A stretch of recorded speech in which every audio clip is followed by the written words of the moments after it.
Aula 7. Administração de Departamento Pessoal. Olá, bem-vindo à 7ª aula do curso Assistente de Recursos Humanos. Nosso curso está a todo vapor, mas ainda temos muito a aprender. E antes de iniciarmos nossa nova aula, vamos relembrar os assuntos abordados na aula anterior. Em nossa última aula, vimos alguns conceitos sobre cliente interno. Aprendemos que cliente interno nada mais é do que nosso colega de trabalho, ou seja, todas as pessoas que interagem dentro de uma empresa.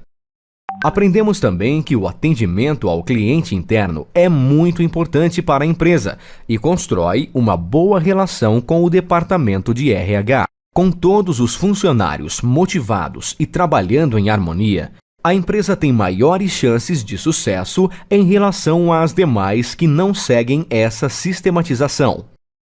Vimos que existem 3 tipos de atendimento que podemos realizar. Clique sobre a opção Mágico para vermos sua definição. Atendimento mágico é o tipo de atendimento que vai além das expectativas do cliente interno.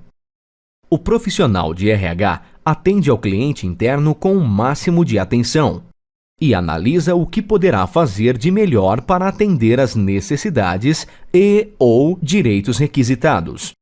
Lembrando que atender corretamente o cliente interno não quer dizer dar a ele tudo o que ele quer. Para que o RH consiga obter um bom resultado, é fundamental que saiba todas as normas e condições que a empresa oferece. Clique agora sobre a opção Frustrante. Atendimento frustrante é o que deixa o cliente interno decepcionado. O cliente procura o RH para expor suas necessidades e/ou direitos, mas por falta de estrutura do departamento ou falha do profissional de RH, o cliente não consegue ajuda. Agora clique sobre a opção Comum para vermos sua definição. O atendimento comum acontece quando o departamento faz tudo o que foi programado, porém, atende o cliente de uma forma apática e indiferente. Perde a oportunidade de surpreender e encantar o cliente interno.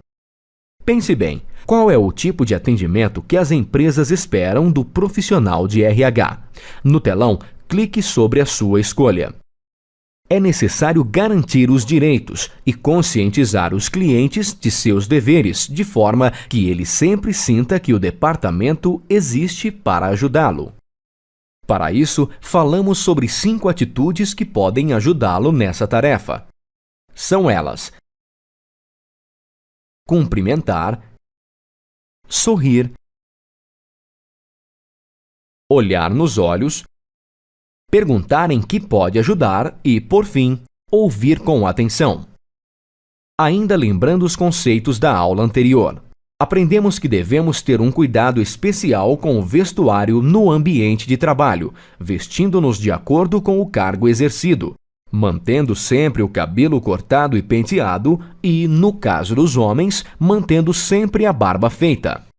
Vimos alguns conceitos que devemos pôr em prática durante um atendimento a um cliente nervoso.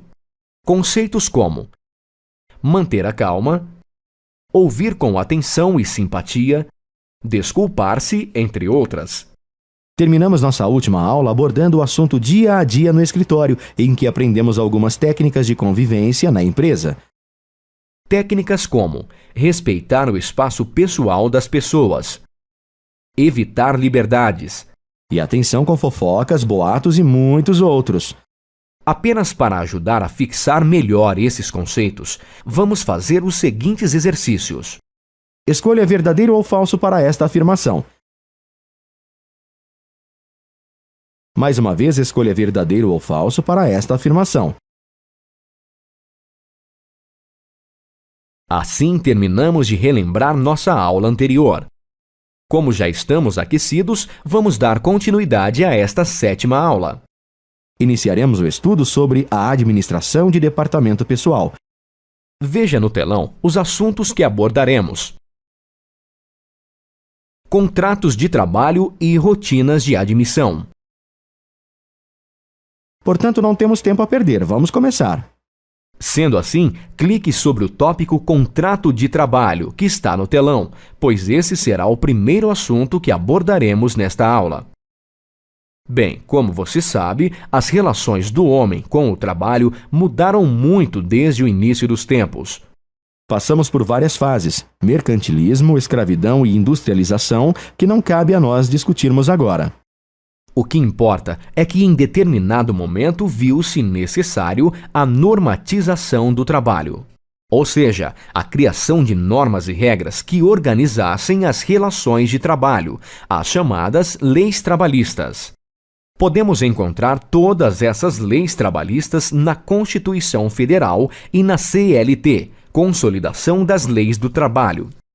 O RH, mais especificamente o Departamento Pessoal, é responsável por manter o cumprimento das leis trabalhistas na empresa. E assim evitar que ela sofra punições dos órgãos fiscalizadores e cause insatisfação nos funcionários. Isabela, esse é o senhor Fernando. Ele é fiscal do Ministério do Trabalho. Note que a Isabela não está nada confortável com a situação. Por que será? Acontece que ela não sabe nada sobre leis trabalhistas e não tem certeza se está tudo certo. Para quem trabalha no departamento de RH, isso é extremamente importante. Sendo assim, mãos à obra. Vamos aprender. Todas as empresas estão sujeitas à fiscalização, que são realizadas aleatoriamente ou por denúncias. E, consequentemente, caso haja alguma infração, a empresa é punida. Observe no telão quais são os órgãos fiscalizadores: Ministério do Trabalho, Ministério da Previdência Social, Conselho Curador do FGTS, Vigilância Sanitária. Além dos órgãos fiscalizadores, existem também os sindicatos, que não podem exercer o poder de fiscalização, mas podem fazer denúncias, já que os sindicatos têm como objetivo a defesa dos interesses dos empregados. Os sindicatos se reúnem por categorias de ramo de atividade e por região. Por exemplo, pode existir o Sindicato dos Trabalhadores das Indústrias Alimentícias, ou ainda o Sindicato dos Taxistas do Estado de São Paulo, tendo em vista que uma das funções do Departamento de RH é deixar tudo em ordem para que a empresa não seja prejudicada. Apenas para ajudar a fixar melhor esse assunto, selecione a alternativa correta. Dando continuidade, responda a mais essa questão. Preste muita atenção, pois vamos começar a falar sobre contratos trabalhistas. Portanto, para darmos sequência à aula, clique sobre o tópico Contratos Trabalhistas que está no telão. Lembrando que o seu empenho é fundamental para o seu sucesso. Preocupe-se em entender cada conceito e lembre-se que em sua apostila está tudo registrado para futuras consultas. Vamos ver como a Isabela se saiu até agora com relação à visita do fiscal. Débora, fiquei muito assustada com a visita do fiscal. Ele examinou os documentos e disse que estava tudo em ordem. O meu pânico foi pelo fato de entender muito pouco ou quase nada sobre contratos e leis trabalhistas. Bem, Isabela, tem um novo office boy que começou a trabalhar hoje. Vamos aproveitar e deixar em ordem os documentos e contrato dele, e com isso você aprenderá bastante sobre esse assunto. Pode ficar tranquila, pois não é nenhum bicho de 7 cabeças. Contrato de trabalho. Isabela, o contrato de trabalho nada mais é do que um acordo entre empregador e empregado. Esse acordo é baseado nas leis trabalhistas, sendo que cada caso se encaixa em um dos tipos de contrato. Com o tempo você vai conhecer cada um dos tipos de contrato trabalhistas existentes.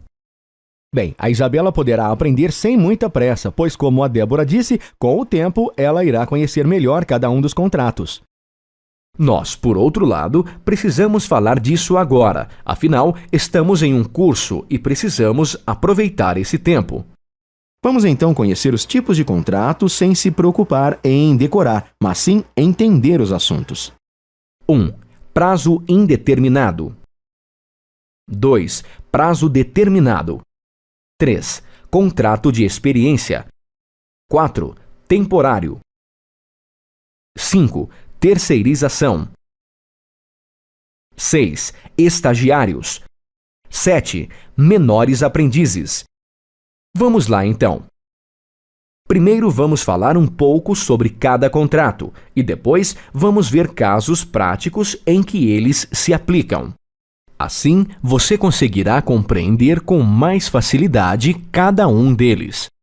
Sendo assim, clique sobre o primeiro tópico do telão, no caso, contrato de prazo indeterminado. 1. Contrato de prazo indeterminado. Neste tipo de contrato, existe uma data para início, mas não para a saída do funcionário. Isso quer dizer que não há a intenção de demitir ou dispensar o funcionário tão cedo. Devem constar no contrato as regras de contratação, de acordo com a legislação e normas internas da empresa. Clique agora sobre a opção Contrato por prazo determinado. 2. Contrato de prazo determinado. Este é um contrato com um prazo estabelecido que não pode ser superior a 2 anos e pode ser prorrogado por mais de uma vez dentro do prazo limite. Ou seja, com esse contrato estabelecemos a data em que o funcionário será desligado da empresa. Mas esse prazo tem que ser justificado e depende do cargo ocupado. Clique sobre a opção Contrato de experiência para vermos sua definição. 3. Contrato de experiência. O contrato de experiência é utilizado pela grande maioria das empresas. Isso porque a empresa e o funcionário têm condições de se conhecerem e se adaptarem. Esse contrato tem prazo determinado, pode ser prorrogado apenas uma vez e o limite total não pode exceder a 90 dias. A extinção deste contrato é automática, ou seja, se extingue no dia em que ficou determinado. Se até o dia seguinte, empregado ou empregador não se manifestarem, passa a valer como contrato de prazo indeterminado. O contrato de experiência pode ser quebrado ou pela empresa ou pelo empregado, porém, quem o fizer está sujeito às seguintes condições. Se for a empresa que quebrar o contrato, ela deverá pagar metade do que o empregado ganharia até o final do contrato. Se for o empregado que desistir, a empresa tem direito de cobrar os prejuízos. No entanto, o valor a ser cobrado não poderá ser maior do que o empregado receberia se estivesse sendo dispensado. Para darmos sequência, clique sobre a opção Contrato temporário. 4. Contrato temporário. Contratos temporários são feitos para atender às necessidades transitórias. São firmados apenas entre empresa e agências de trabalho temporário. Não podem exceder 90 dias, exceto com autorização da Delegacia Regional do Trabalho. Neste caso, o empregado não tem vínculo empregatício com a empresa contratante, e sim com a agência de trabalho temporário. Clique agora sobre o tópico de número 5, Contrato de terceirização. 5. Contrato de terceirização. Esse tipo de contrato é utilizado por algumas empresas quando se acredita ser melhor terceirizar um tipo de serviço. Com isso, a empresa com quem foi terceirizado o serviço é que se responsabiliza pelo vínculo empregatício. Um exemplo claro seriam os shopping centers ou hipermercados. Muitos deles preferem contratar empresas terceirizadas e especializadas para serviço nas áreas de limpeza e segurança. Com isso, evitam preocupações em encontrar funcionários para esses setores, contratá-los e todas as outras atividades envolvidas. Em sua apostila, você vai encontrar algumas regras para esse tipo de contrato. Vale a pena consultar. Vamos continuar. Clique sobre o tópico Contrato de estágio para prosseguirmos com a aula. 6. Contrato de estágio. Este contrato regulariza a contratação de estudantes pelas empresas para aprenderem determinada função. São requisitos para este tipo de contrato. O candidato deve ser estudante de curso superior ou ensino médio técnico ou profissionalizante. E, além disso, a atividade deve estar relacionada à sua formação. Deve ser firmado um contrato e termo de compromisso entre a empresa, a instituição de ensino e o estagiário. A remuneração pode ser oferecida como bolsa-auxílio, assim como também pode ser um estágio gratuito. Para continuarmos, clique agora sobre o tópico Menor Aprendiz. 7. Menor Aprendiz. A contratação de menores de 16 anos é autorizada apenas em caso dos menores serem alunos de cursos dos Serviços Nacionais de Aprendizagem, Senai, Senac, Senat, etc. Empresas da área industrial de qualquer natureza, cujos ofícios demandem formação profissional, são obrigadas a empregar de 5 a 15% do seu número de operários. Ufa! Terminamos de falar sobre os tipos de contratos. Agora que temos conhecimento, vamos ajudar a Isabela em seu trabalho. Ela está com uma série de funcionários para assinar contrato e precisa saber qual seria o tipo em que cada um se encaixa. Pois bem, ela vai nos falar sobre o funcionário e você indica de que tipo o contrato deve ser. Vejamos as solicitações de contratação. Secretária que irá trabalhar pelo período de 1 mês para cobertura de férias da secretária da empresa. Estudante universitário, sem experiência, trabalhando no setor de contabilidade. Operários para a construção da nova ala da empresa. Duração de 6 meses. Bem, nesse caso poderia ser tanto o contrato de tempo determinado quanto de terceirização. Cabe à empresa escolher qual dos dois seria melhor. Vamos continuar. Contador que assumirá o cargo do Carlos que pediu demissão, não de demiti-lo tão cedo. Técnico em manutenção que pretendemos efetivar após 90 dias. Estudante menor de 16 anos fazendo curso profissionalizante no... Muito bem! Agora que já fixamos os tipos de contratos, partiremos para um novo assunto. Em sua apostila, você encontrará exemplos prontos dos tipos de contrato que estudamos. Isso será muito útil para você no futuro. Vamos continuar. Para dar sequência, clique sobre o item Rotinas de Admissão, que está aqui no telão. Rotinas de admissão.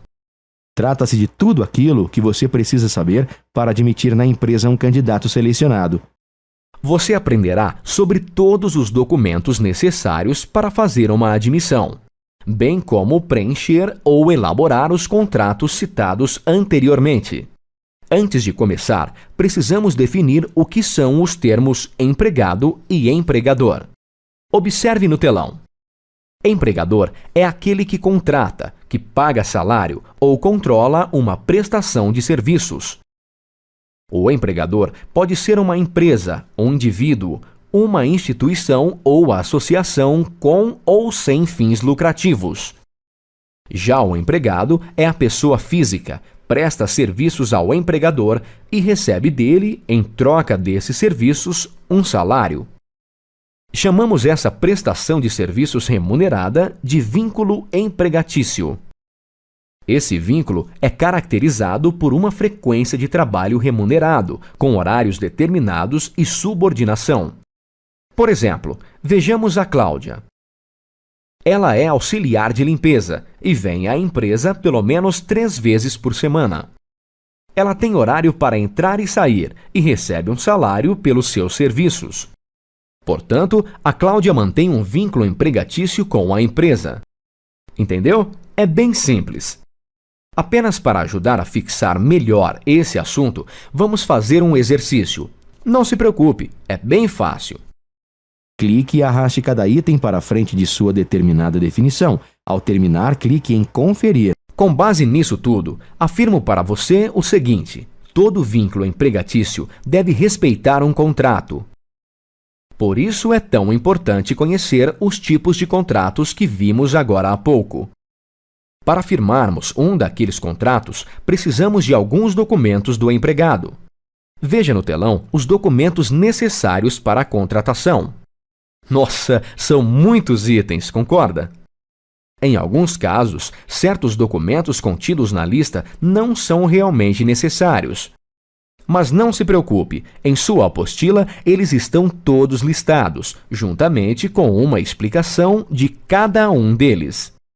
Vamos continuar com a aula, seguindo mais um acontecimento no trabalho da Isabela. Preste atenção, pois o que vamos ver é muito comum de acontecer para quem trabalha no departamento de RH. Ela está recebendo um empregado que acabou de ser aceito para a contratação. Parabéns, Mário, pela sua aprovação. Preciso apenas dos seus documentos para poder executar seu registro e você já poderá iniciar. Sim, mas eu gostaria de pedir uma coisa. Não sei se é possível. Pode falar. É que não faz muito tempo que eu saí do meu último trabalho e eu ainda estou recebendo meu seguro-desemprego. Teria ainda 2 parcelas para receber, mas se eu for registrado agora, eu perco. Não tem como eu trabalhar esses 2 meses sem registro? Não sei se pode. Espera um pouco que vou checar para você. Posso falar com você um minuto, Débora? Estou com uma situação que não sei como resolver. Claro, pode falar, mas seja rápida, que estou cheio de trabalho hoje. É que o candidato selecionado disse que tem 2 parcelas do seguro-desemprego para receber e pediu para deixarmos ele sem registro por enquanto. Coitado, são 2 meses só. Tem algum problema? Claro que não pode. Isso é ilegal. Seguro-desemprego, como o próprio nome já diz, é para quem está desempregado. E nós, por lei, temos a obrigação de registrá-lo. Ok, me desculpe. Olha, Mário, não posso deixá-lo sem registro. Isso é contra a lei. Tudo bem então, não custava tentar. Você deve fazer o exame médico no endereço que está indicado aí. Assim que estiver com tudo pronto, me traga. Esperamos você o mais breve possível. Qualquer dificuldade, nos comunique. Até mais. Isso que aconteceu com a Isabela é muito comum. Embora às vezes as pessoas solicitem, não é aconselhável fazer. A empresa tem um prazo para registrar um empregado novo, para fazer as anotações em sua carteira de trabalho. O prazo é de 48 horas ou 2 dias úteis e é improrrogável. No caso de uma fiscalização, se não estiver tudo certo, pode ser penalizada. É isso mesmo. A fiscalização é implacável e os valores das multas são bastante elevados. Nós interromperemos esse assunto por aqui e o retomaremos na próxima aula, ou seja, na de número 9. Você deve estar pensando, está errado, afinal essa é a aula 7 e sendo assim, a próxima será a aula 8. Bem, na próxima aula, faremos uma série de exercícios para validar e reforçar todos os conceitos aprendidos até o momento no curso. Será uma etapa muito especial, pois servirá de base para começarmos a segunda metade do curso. Preste atenção e se empenhe ao máximo. Terminamos assim a aula. Vamos recapitular brevemente o que você aprendeu nesta aula. Você viu os tipos de contratos de trabalho que existem e a quais casos eles se aplicam. Conheceu quais os órgãos fiscalizadores das normas trabalhistas. Aprendeu também quais são os documentos necessários para fazer uma contratação. Entre eles, viu aqueles que o empregado deve trazer e os que devem ser preenchidos no ato da contratação. Já no final da aula, começamos a falar sobre a carteira de trabalho, assunto que continuaremos em uma próxima aula. Por hoje é só. Lembre-se de consultar o conteúdo da sua apostila sempre, ela é essencial para o seu aprendizado. Até a próxima aula!